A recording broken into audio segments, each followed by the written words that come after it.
So Terry Hogan was a young high school teacher in Georgia 13 years ago. She had a baby, a little girl, premature by 2 months. When she came home, the bills started coming too. The hospital and the specialist and the doctors. She was a single mom, a teacher's salary, and the commas and the zeros, it was just unbelievable, so stressful and so anxiety producing that she just, after a while, quit opening the bills, but they just kept coming and coming and coming. And she would have anxiety attacks and panic attacks knowing that she could never, ever pay this debt off. And then, a few months ago, 13 years after her daughter was born, she got another envelope in the mail, a couple of envelopes from a group that said, "We have paid off your medical debt." And she thought, like, who does that? RIP medical debt, rest in peace medical debt, that's who does that. They go out and they buy up debt, pennies on the dollar, and then they raise contributions, and they take those contributions and they pay off huge swatches of hospital debt. They operate the same way that big debt collection companies come and operate. So if you're St. Luke's Hospital and you've got $100 million in debt, and most of that's not going to be paid, a debt collection company will come to St. Luke's and say, we'll give you $1 million for that debt. St. Luke's gives them the debt, gives them the names and addresses of all those people for $1 million, and then that debt collection company goes after those people really hard and aggressively. This is how RIP medical debt got started. Jerry Ashton and his friend Craig Antico, 60-something-year-old guys in New York City, they had been in the debt collection business their whole life. They didn't really like it. For Craig, it was like the family business, and he got in it early and he was making a lot of money. Didn't really like it, but it's what he did.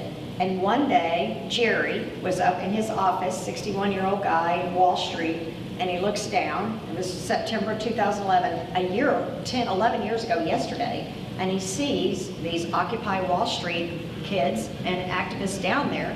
He was a child of the 60s, he still had his folk guitar, and he thought, I'm gonna go down there and find out what they're doing.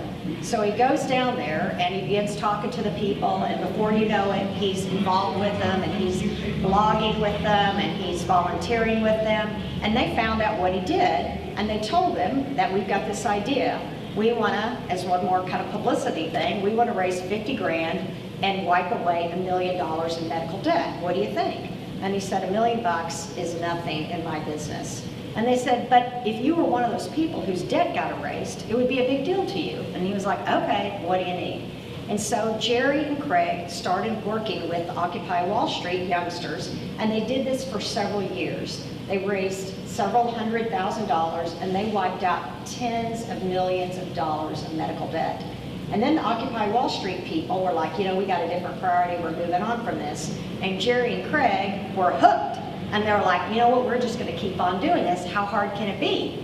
Well, it was pretty hard because there's a lot of good causes and they're not young, savvy marketing people. And so they began to go into debt, trying to get other people out of debt. Jerry had to hawk his guitar, he had to hawk his wife's jewelry, and Craig had 5 sons, 2 of them in college, 2 of them had to drop out. And they were really struggling. And then John Oliver did a story about medical debt.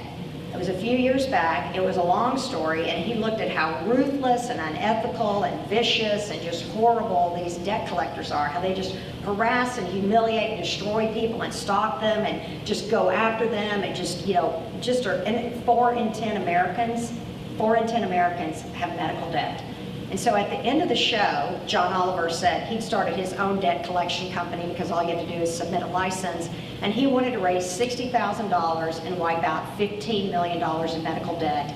And he mentioned RIP medical debt, that he was using them, and in a few seconds, John Oliver raised that money and wiped out that debt, and RIP medical debt just took off.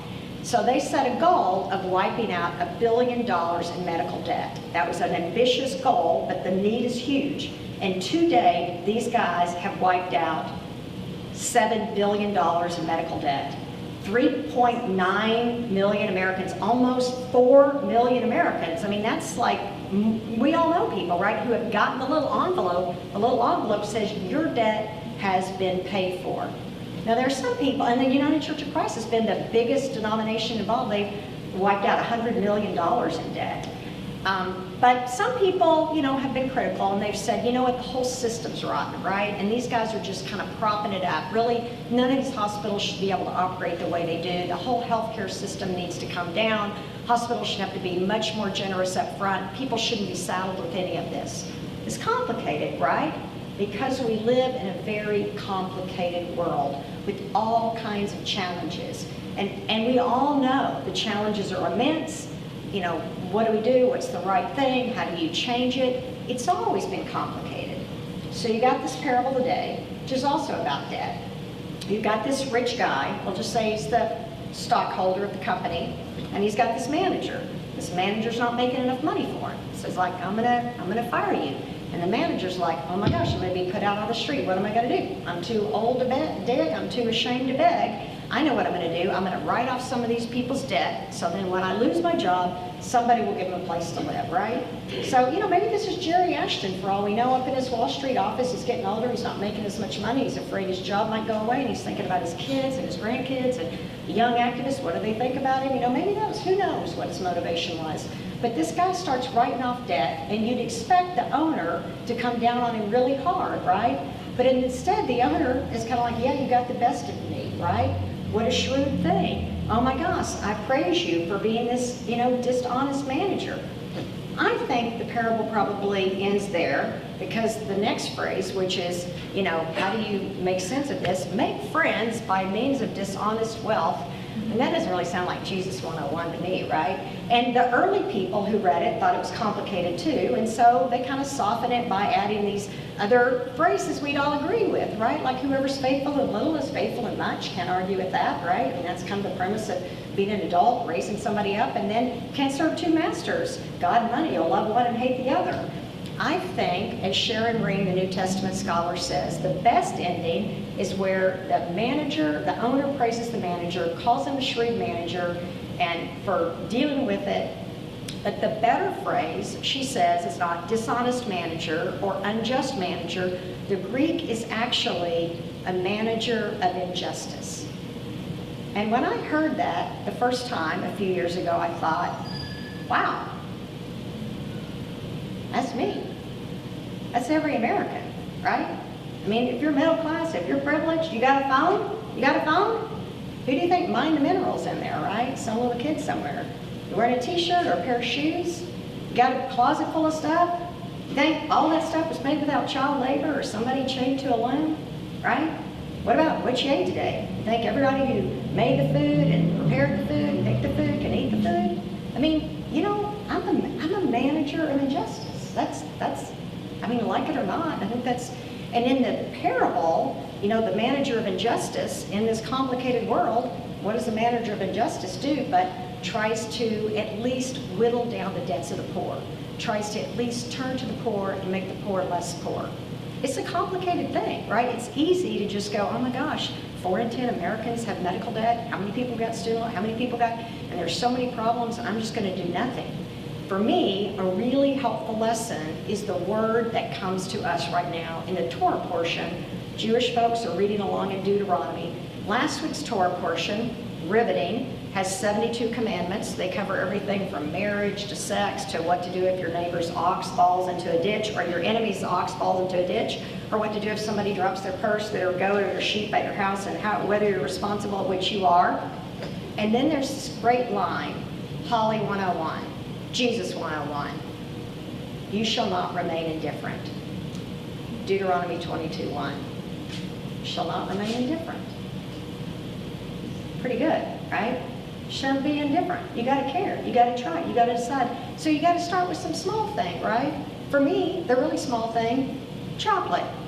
Very important to me. I have made a concerted effort to turn towards fair trade chocolate. Much more expensive, you'd think I wouldn't be eating as much, but no. But it's really good. And I can eat that chocolate, and I know some little child, and the earth wasn't destroyed to make it, right? And then there's big things too, right? Like moving my retirement funds out of things that invest in fossil fuels, out of things that support weapons manufacturers. Right? We can't do everything, right? We could be indifferent, or we could try, right? We could try to do a little bit. And there's another interpretation of that Hebrew line that's not just, you shall not remain indifferent. It's this, you shall not hide yourself.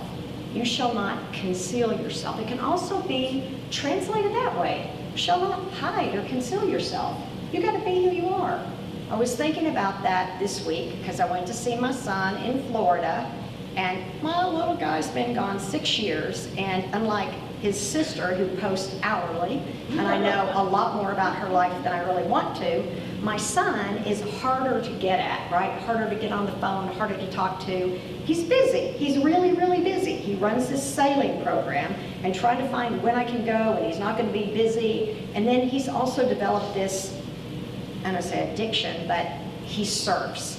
And I happened to get to Florida the week of historic waves. People had come from all over the country. And it wasn't just Ben saying this. There were all these people saying, this is the best wave we've had in 10 years. So, you know, my son, he was happy to see his mother, but he was wanting to be surfing. Needless to say, I spent a lot of time watching my son surf. And, you know, because he was really tired from surfing and sailing, he was really tired. And he was quieter than sometimes he is. And when people are quiet, what do? Blah, blah, blah, blah, blah, blah, blah. He's like, Mom, stop with all the questions.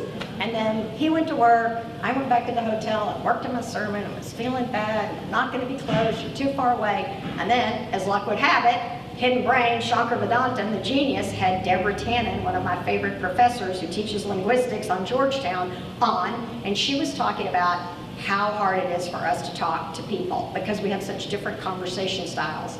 She's written a lot about mothers and daughters. She has that great book, You're Wearing That? Anyway, but this one is really more about kind of differences regionally and differences gender and differences across culture. And she tells this funny story about having a dinner party. 3 people from New York, 3 people from California. After a few minutes, the people from New York, they just kept talking and talking and talking and talking and talking. The people in California just quit talking at all. She said no one was really trying to be rude, but in New York, you have a certain pause that you give after you say something before the other person starts, and then they'll start talking and you start talking again. In New York, the pause is not very long. California, it's a lot longer, right? And I thought, you know, there's kind of a difference, right, between I'm more New York, Ben's more California. Later on, I mentioned it to it. And I think it helped us both to say, you know, we really do want to be close. We really want to find a way to kind of like listen and hear and be with one another. You can just keep turning away, right? Become more and more indifferent. Just not look at the news. You know, and there's only so much we can look at.